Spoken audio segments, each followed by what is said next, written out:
and get my finalized paperwork. And we gone. West Coast bound, baby. Heading up. Sing with me.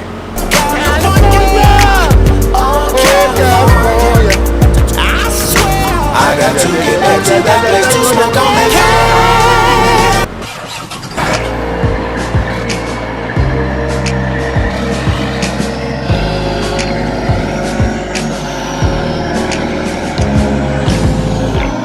Yo, you already know what it is, man.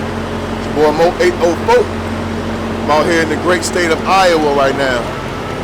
We're just making our pickup. Actually, I'm just returning to the pickup location for the second time.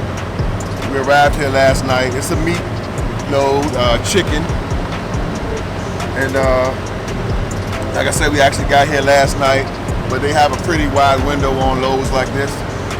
And so I called back this morning about 5:30, something to 6, and they said it was finally loaded, ready. So I got myself together and we shot over here to pick it up.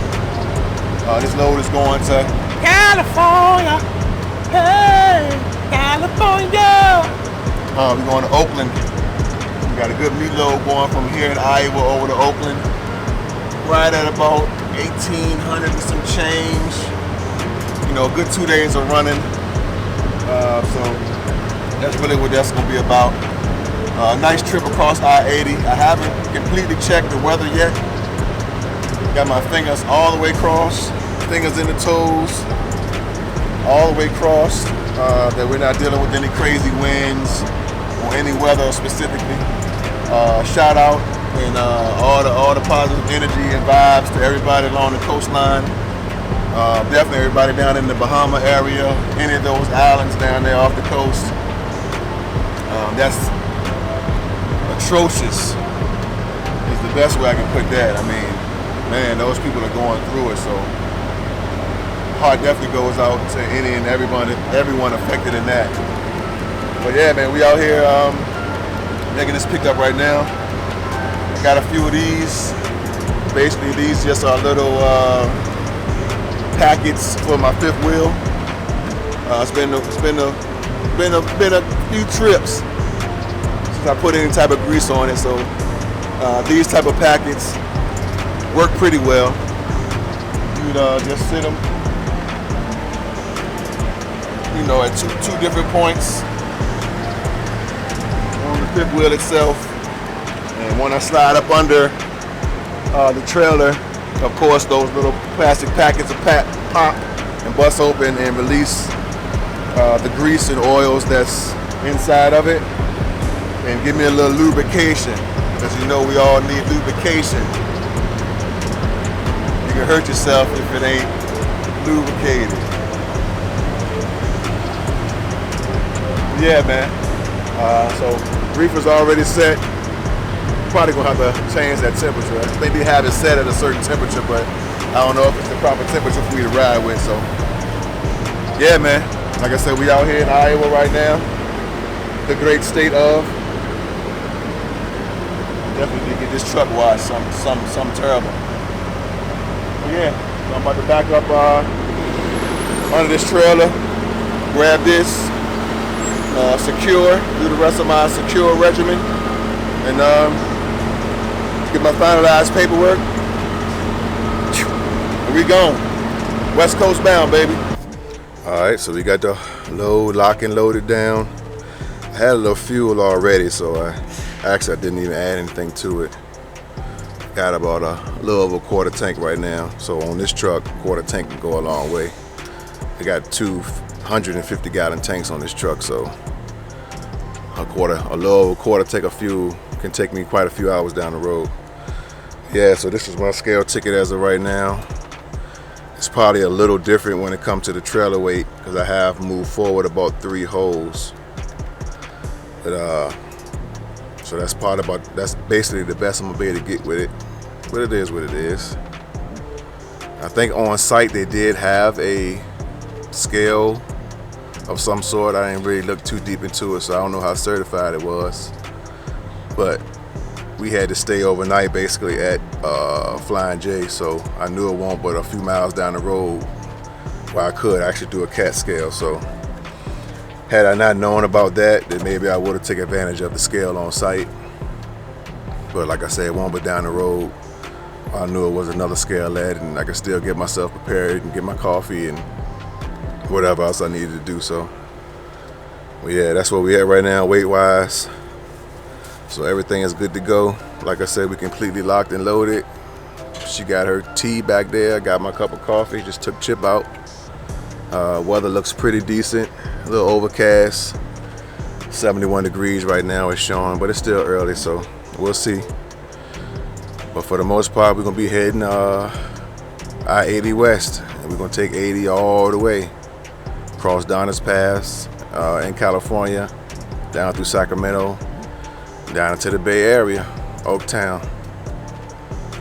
We on the way. All right, so we are fresh off a Walmart stop. Went and got some goodies and a few things out of there that we like to eat on. That's one thing we do is when we travel, a lot of times from East Coast to West Coast, and we know we're gonna be, running pretty consistent and back to back. On top of not trying to eat a lot of fast food, it allows us to keep moving, eat, get our energies and things of that nature back without having to stop. So that's what's pretty important to us when it comes to running coast to coast runs, is being able to stop as less as possible.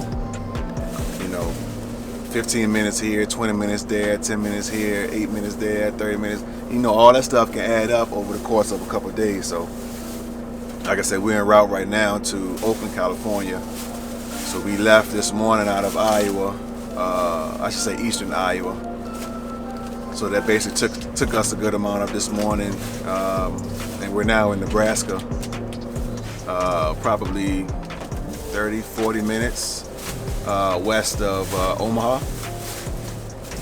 We still got a little ways to go to get to Lincoln, to some of those areas, but we're heading west, I-80, basically taking it all the way across. I was doing a little drizzle storm. I could see one when we were coming, before we even went into Walmart. I can kind of see it as I was looking west in the distance, but hopefully it's nothing too tough. We'll still be able to run, keep a good rate of speed up and not have to get affected too much by a downpour, or something that we can deal with and get through and get past and keep it moving. So, but right now she is doing a put away of some grocery items.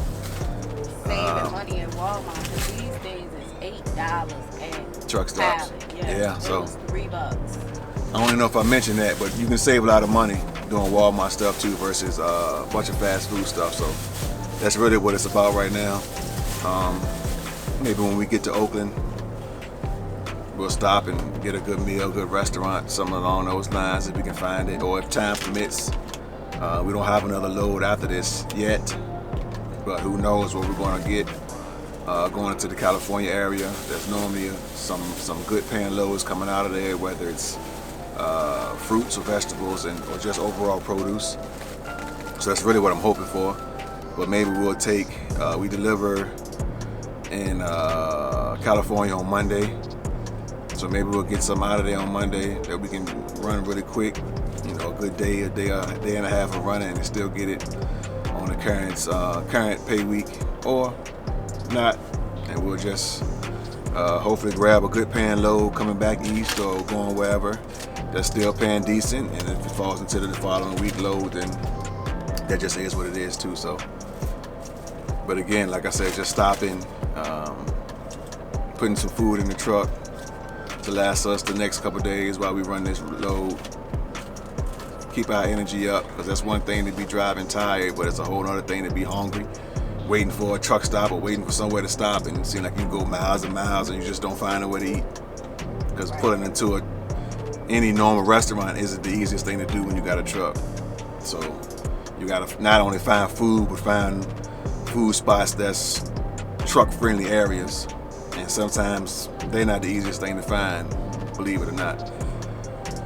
But yeah, man, we're gonna put this rest of this stuff away, get back moving. We'll be down there right at about an hour, just a Walmart stop period, and we'll keep it going, keep it moving, and heading to the West Coast. All right, so now it's about I think it's 2-something in the morning out here in Wyoming. I'm just getting up, about to start my shift.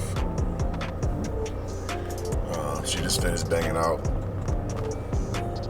whatever many hours it was. I think she did the whole 10 if I can think right. This whole load is right at about 2,000 miles from Iowa to California, and right now we're sitting right at about 1,000. So I slept all right throughout the day. Stopped a few times. I was up and down, in and out. But that's one thing dealing with teaming is being able to shut your mind down, shut your mind off, so you can prepare yourself to drive. Whether it's daytime, nighttime, it really don't matter. But that's one of the difficult parts when it comes to husband and wife teaming, I would assume, versus just sharing a truck with another individual, is the fact that you can really block them out, block out whatever, and literally get the sleep you need to get. Being a husband or a wife, you know, trying to be up with each other in some form or fashion, and just, you know, live y'all's life together, whether it's conversations or just spending time together in the truck, or stopping to get out to go to the store together. You know, just different things you'll do together, where if you was two individual just teammates, you know, that person would literally be on their own, and y'all would literally live two separate lives just in the truck. So finding that balance with team trucking as a couple sometimes can be difficult, and you can allow the time to fly by on you. Next thing you know, you back behind the wheel and you hurting.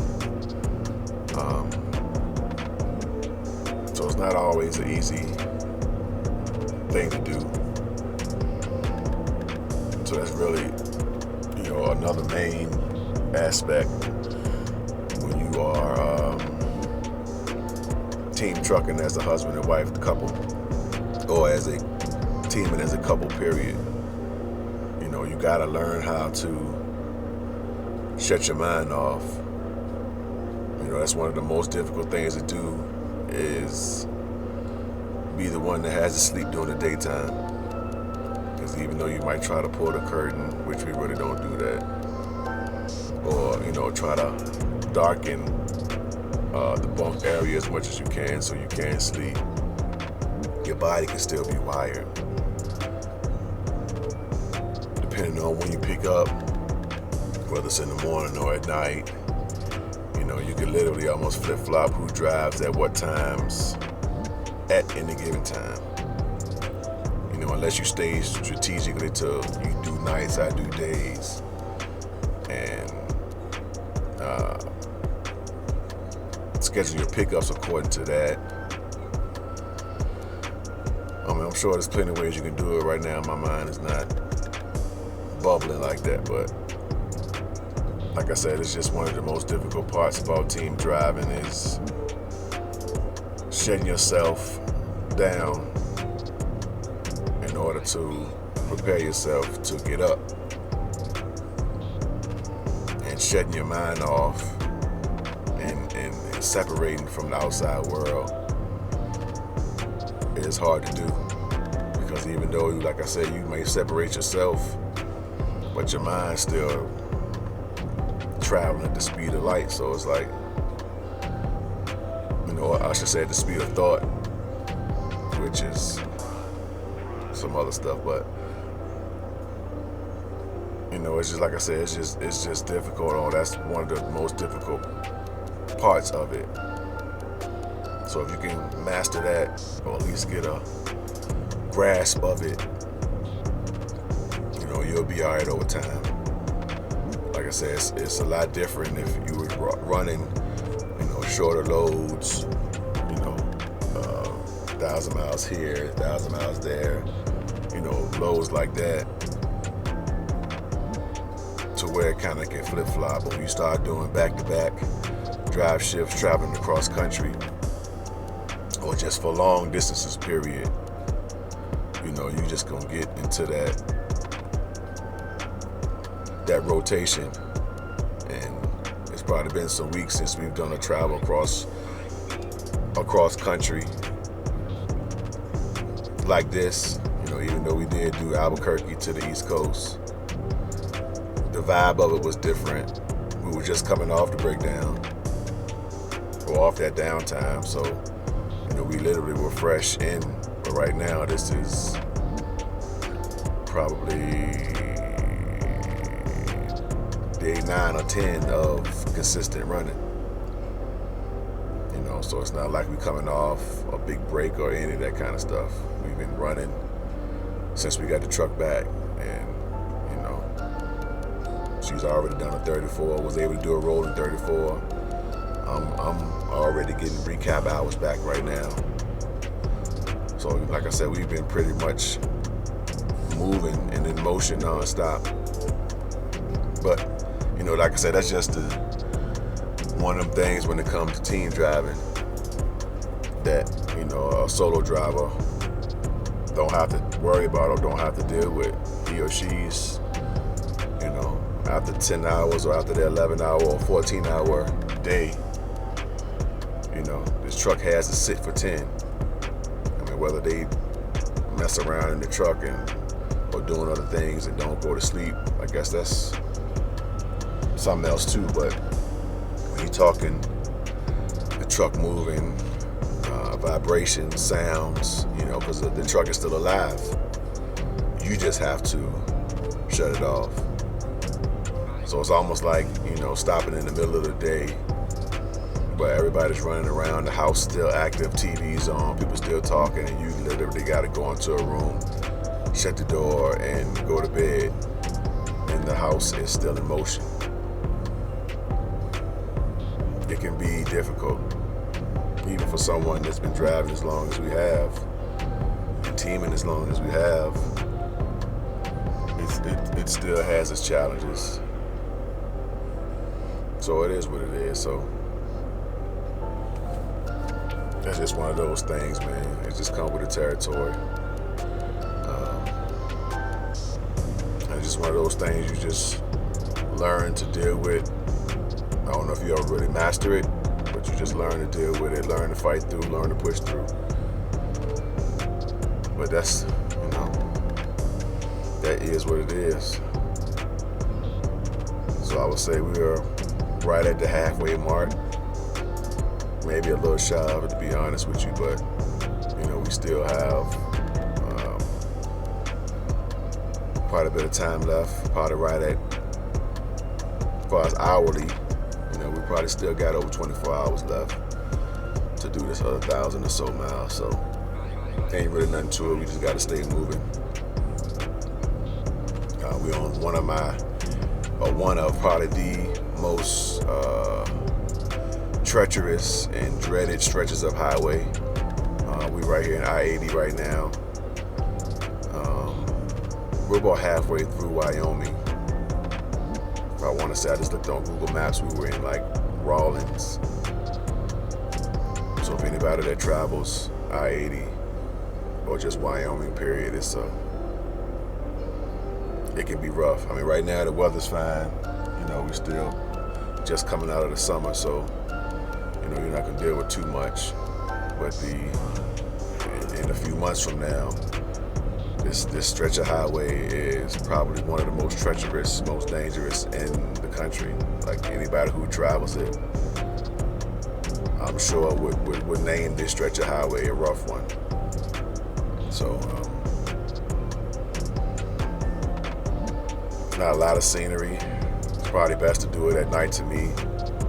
I think it goes by a little faster than when you just can see miles and miles and miles of nothing.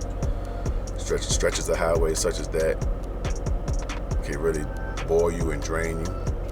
So doing them at night when you can't really see or don't really have the vision, kind of may make it a little easier, but it is what it is right now. So still heading west. Next day will be Utah, into the Salt Lake area. Get through that, put ourselves into Nevada, into the Reno area. And after that, we just crossing over Adonis Pass after that. And that's gonna put us into California.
We done made it to Oakland, man.